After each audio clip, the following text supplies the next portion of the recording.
The galaxy's big, really big. It's hard to get your head around the scale of it. Our own star, the Sun, is just one of hundreds of billions in the Milky Way, and the Milky Way is just one of billions of galaxies. If we wanted to explore even a tiny fraction of our own galaxy, it would be an impossible task with our current technology.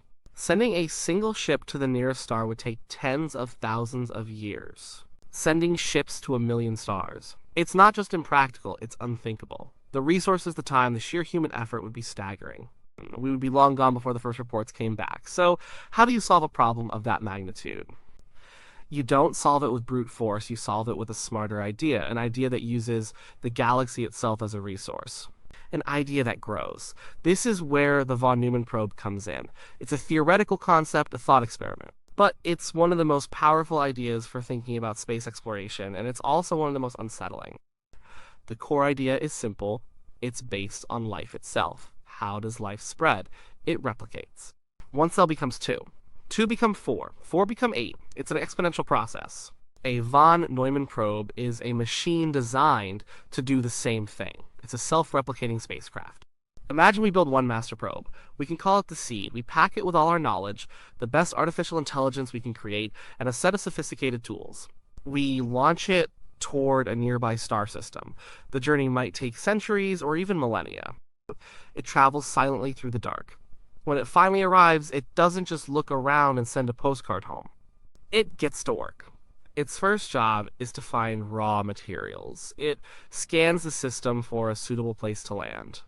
A moon, an asteroid, a dwarf planet, someplace with plenty of metal, carbon, and silicon. It lands and begins to mine. It digs into the rock and ice, extracting the elements it needs. It's like a robotic miner and a refinery all in one. It smelts ores, purifies chemicals, and gathers everything necessary for its main task. Its main task is to build a factory. Using the materials it has mined, it constructs a complete industrial complex on the surface of this new world. This factory isn't for making consumer goods. It has only one purpose: to build a perfect copy of the original probe. It fabricates every component: the engines, the computer core, the mining drills, the antennas. It takes the original blueprint stored in its memory and creates a new, identical machine. Once the new probe, the daughter probe, is complete, the original probe copies its own software it's mined into the new machine. It gives it all its knowledge, its mission parameters, its memories of the journey. The daughter probe is now a perfect clone. The original probe then helps launch this new probe toward another, different star system. And then the process repeats. The original probe might stay in that system, continuing to explore or building more copies. Meanwhile, its daughter probe is on its own long journey. When it arrives at its destination, it too will find a rocky moon or asteroid, mine materials, build a factory, and create another copy of itself. That new copy will then launch to yet another star. Now, you don't just have one probe, or two. You have a wave of exploration expanding outward from Earth. One becomes two. Two become four. Four become 8, 16, 32. The number of probes grows exponentially. They spread out in a sphere, a bubble of exploration moving through the galaxy at a fraction of the speed of light. They would create a network sharing information, building a map of the galaxy star by star, planet by planet. In a surprisingly short amount of cosmic time, perhaps 500,000 or a few million years, these probes could visit every single star system in the Milky Way. This idea wasn't dreamed up by a science fiction author. It came from the mind of John von Neumann. He was a Hungarian-American mathematician and physicist, who was, by any measure, a genius. He was one of the most important thinkers of the 20th century. His work was fundamental to quantum mechanics, game theory, economics, and computing. The computer you're using right now is based on what's called the von Neumann architecture. He was also a key figure in the Manhattan Project, helping to develop the atomic bomb. He wasn't a man who dealt in fantasy. He dealt in logic and mathematics. In the 1940s and 50s, von Neumann became interested in the logic of life. He wanted to understand what it would take mathematically for a machine to be able to reproduce itself. He wasn't thinking about space probes, he was thinking about automata, abstract machines that operate on a grid based on a set of rules. He created a concept called a universal constructor. This was a theoretical machine that, given the right raw materials and a set of instructions, could build any other machine, including a copy of itself. He proved that self-replication was not just possible, but logically necessary given a certain level of complexity. The machine needed a few key parts. It needed the constructor itself, the robotic arms and tools to actually build things. It needed a controller, a computer to direct the constructor, and crucially, it needed a blueprint, a set of instructions that describe how to build everything, including the constructor and the controller. To replicate, the machine would have to build a new constructor and controller, and then copy the blueprint and insert it into the new machine. This sounds a lot like biology. The constructor is like the ribosomes in a cell, the machinery that builds proteins. The controller is the cell's internal regulation. The blueprint is DNA. Von Neumann had laid out the logical foundation for artificial life. It was others later who took his abstract mathematical concept and applied it to the very practical problem of exploring the stars. So, what would one of these probes actually look like? What would it need to function? The sheer engineering complexity is immense. First, you need an advanced artificial intelligence. This AI would have to be incredibly robust and autonomous. It would be on its own for thousands of years. It would need to solve complex problems, navigate unforeseen dangers like radiation fields or dust clouds, and make critical decisions without any input from Earth. It would need to be a geologist, a mining engineer, a factory manager, and an astrophysicist all in one. Second, it would need a power source that could last for millennia. Nuclear power is the obvious choice. A sophisticated fusion reactor would be ideal, as it could potentially refuel itself using hydrogen and helium found in space or on planets. This reactor would need to power the probe's engines during its long flight, and then power the entire mining and manufacturing operation upon arrival. Third, the manufacturing technology would have to be incredible. Think of it as a universal 3D printer. It would need to take raw, unrefined asteroid rock and turn it into hyper-pure silicon for computer chips, refined titanium alloys for structural components, and complex polymers for wiring. Nanotechnology would likely play a huge role, with tiny robots assembling components on a molecular level. This nanofactory would be the heart of the probe's reproductive capability. The process of replication would be a careful, deliberate sequence. After arriving in a new system, the probe would likely spend years or decades surveying. It would create a detailed map analyzing the chemical composition of every planet, moon, and asteroid. It would choose the optimal location for its base, a place rich in all the necessary elements. Then, the mining would begin. Robotic rovers and drills would spread out, collecting tons of material and feeding it into automated refineries. Slowly, the factory would take shape. First, the basic structures, then the power plant. Then, the complex machine tools and assemblers. This initial bootstrap phase, building a factory from scratch on an alien world, would be the most difficult part. Once the factory is running, it would begin producing the parts for the daughter probe. This wouldn't be a fast process. It could take a century or more to manufacture and assemble a complete new interstellar probe. Finally, with the daughter probe complete, the parent would perform the crucial data transfer. It would copy its entire AI, its mission directives, and its accumulated knowledge. The new probe would awaken, a perfect copy in mind and body. A launch system, also built by the factory, would then propel the daughter probe out of the system and on its way to a new star, carrying the seed of exploration forward. The parent probe might then build another copy, or turn its attention to a more detailed scientific survey of its current home system, sending a constant stream of data back across the growing network. Of course, the basic Explorer probe is just one possibility. The concept is incredibly flexible. You could have different types of von Neumann probes with different missions.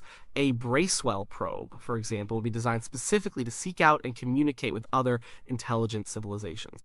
It would be a robotic ambassador. Instead of just exploring, it would park itself in a stable orbit in a promising star system and just listen. If it detected signals from an emerging technological society, it could attempt to make contact, sharing a library of information about humanity and inviting a response. It would be a way to say hello to the universe on a massive scale. Then there are more ambitious and perhaps more ethically questionable variants. An uplift probe might be programmed to find planets with primitive life. Its goal wouldn't be just to observe, but to gently guide the evolution of that life toward intelligence. This is a common theme in science fiction, but it raises huge questions. Do we have the right to interfere with another planet's biology? What if we make a mistake? A terraforming probe would be even more interventionist. Its job would be to physically change planets to make them habitable for humans. It would land on a dead world like Mars and use its self-replicating factory to build atmosphere processors, melt polar ice caps, and seed the nascent oceans with genetically engineered microbes. Over millennia, it could transform a barren rock into a new Earth. A wave of these probes could prepare the galaxy for human colonization, building a network of garden worlds waiting for us. But there is a dark side to this idea, a much darker side. What if a von Neumann probe is designed not to create, but to destroy? This is the concept of the Berserker probe, named after a series of stories by author Fred Saberhagen. A Berserker is an ancient autonomous weapon system, programmed with a single terrifying directive to seek out and exterminate all life. Imagine a civilization, perhaps paranoid or xenophobic, that builds a self-replicating probe and gives it this mission. They launch it. Like any von Neumann probe, it spreads exponentially. It creates a fleet of copies, and they sweep through the galaxy. When a probe enters a star system and detects the telltale signs of life or technology, radio signals, industrial pollution, it doesn't build a factory to create another explorer. It builds a factory to create weapons, self-replicating mines, planet-cracking bombs, biological plagues. It systematically sterilizes the entire system, destroying the civilization and any life that might one day evolve intelligence. Then it moves on, a silent mechanical plague of death. The existence of such a thing would be a galactic catastrophe. It would be a fire that, once started, could never be put out. It would turn the galaxy into a silent, haunted graveyard. This chilling possibility leads directly to one of the biggest questions in science, the Fermi paradox. The paradox is simple. The universe is ancient. The galaxy is vast. There are billions of stars older than our sun, with billions of potentially habitable planets. Life should have had plenty of time to arise and develop intelligence elsewhere. Some of those civilizations should be millions of years older and more advanced than we are. Given that, as the physicist Enrico Fermi famously asked, where is everybody? Why is the universe so quiet? We point our radio telescopes at the sky and hear only static. Von Neumann probes offer a powerful lens through which to view this paradox. If building a self-replicating probe is a feasible technology for an advanced civilization, and it seems to be, then it should only take one civilization, anywhere in the galaxy, at any point in the last billion years to decide to build them. Their probes would have spread everywhere by now. The galaxy should be teeming with them. The fact that we don't see any, that our solar system isn't full of ancient alien machinery, demands an explanation. There are a few possibilities. One is optimistic. Maybe we're the first. Maybe intelligent life is so incredibly rare that we are the only civilization in the Milky Way to have reached this level of technology. We are alone, and the empty sky is just that empty. Another possibility is that they are out there, but they are deliberately hiding from us, or we are just too primitive to notice them. This is the zoo hypothesis. Maybe the probes are microscopic, maybe they operate on principles of physics we don't yet understand. They can be all around us, observing, and we are completely oblivious. Or perhaps there is a galactic rule: do not interfere with developing civilizations. A more sobering thought is the idea of the Great Filter. This theory suggests that there is some barrier, some incredibly difficult or dangerous step in the development of a civilization that almost no one gets past. Maybe life itself is rare. Maybe the jump to intelligence is the filter, or maybe the filter lies ahead of us. Maybe any civilization that develops the technology for von Neumann probes also develops the technology to destroy itself through nuclear war or environmental collapse, and it almost always does. Civilizations might simply not last long enough to launch a galactic exploration program. And then there is the most terrifying explanation for the silence, the Berserkers. Maybe the galaxy isn't quiet because it's empty, maybe it's quiet because it has been silenced. Perhaps the first intelligent species to develop von Neumann probes was hostile. They unleashed a wave of berserkers that has been sweeping through the galaxy for eons. The silence we hear is the silence of a tomb. In this scenario, broadcasting our existence with powerful radio signals isn't just a scientific experiment, it's like lighting a bonfire in a dark forest full of predators. Of course, we are a very long way from building a von Neumann probe ourselves. The challenges are enormous. The AI would need to be truly sentient, or at least far beyond anything we can currently create. The energy source would require mastering nuclear fusion, something we've been trying to do for decades. The materials science and robotics required to build a universal factory on an asteroid are pure science fiction for now. There's also the problem of error. When you make copies of copies of copies, mistakes can creep in. In biology, this is called mutation. Most mutations are harmless, but some can be catastrophic. What happens if a von Neumann probe's code gets corrupted after 1,000 generations? Its mission could change. An explorer probe could accidentally become a berserker. It could just stop working, or it could start doing something bizarre and unpredictable. The risk of creating a galactic scale problem through a simple copying error is very real. And finally, there's the control problem. Once you launch the first probe, you have effectively lost control. It is an autonomous system designed to spread beyond your reach. You can't recall it. You can't update its software. You can't shut it down if you change your mind or realize you've made a terrible mistake. It's the ultimate fire and forget technology. The decision to unleash such a thing on the galaxy would be the most consequential act in human history. It would be an act of supreme confidence or supreme arrogance. So a von Neumann probe is more than just a clever idea for a spaceship. It's a mirror. It reflects our own ambitions and our fears. It encapsulates our deep desire to explore, to learn, to spread out, and see what's over the horizon. It is the logical endpoint of the drive that sent humans out of Africa, across the oceans, and to the moon. But it also reflects our capacity for destruction, our paranoia, and the unintended consequences of our own creations. The concept forces us to ask deep questions about our place in the universe and our responsibility as a potentially intelligent species. Should we explore the galaxy? Do we have the right to? What if we encounter other life?